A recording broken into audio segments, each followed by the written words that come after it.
sabi nga namin sa intro, mere suggestion. It's an implication.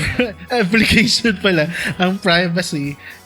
Better be ready, Oo. I guess. Walang lock dito sa Pilipinas kasi kung maglalak ka, kung ano yung maabutan mo sa magulang. Oo. Basta Ba't kang naglalak? Nagbo-bolt ka na ng ano?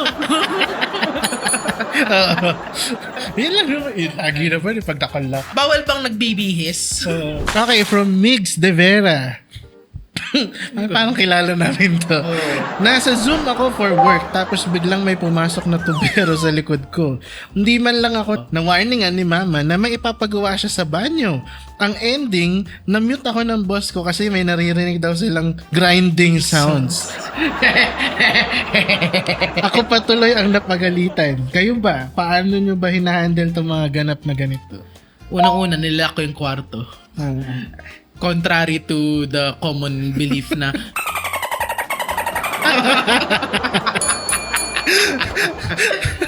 yung wala. I mean, sa family ko may common understanding na pag nakalak yung kwarto, don't do anything. Because Jesus Jesus is watching. Hindi, pero seryoso nga, may common understanding na pag lock ang kwarto, wag kang kikibo. Kasi Okay. Kasi with my line of work, may mga things that are under NDA. Syempre, hindi nila pwede panoorin. Oo naman. Tingnan. Oo naman. Paano pa to meeting? Yung unang marinig. Tubero yung lumakad pero nag-grind. Number one, mag-invest ka sa ganitong mic. Oo. Pag ganyan mic, di ba, hindi masyado maririnig. Oo. Tapos yung Kahit pag mas nagagay. magandang modelo, may off switch pa nga dapat to eh. O kaya, lagi ka na nakamute. May Dapat function na... alisto. Actually, yung nakalimutan ko yung dugtong. Dapat alisto ka. Oo. May function naman sa Zoom na press to speak, di ba? Oo. Pwede mong gawin yun.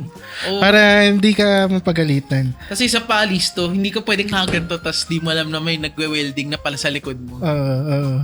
Sorry, grinding pala. Grinding. Wait, that sounds even worse. Pag grinding yun, nagawa ka na.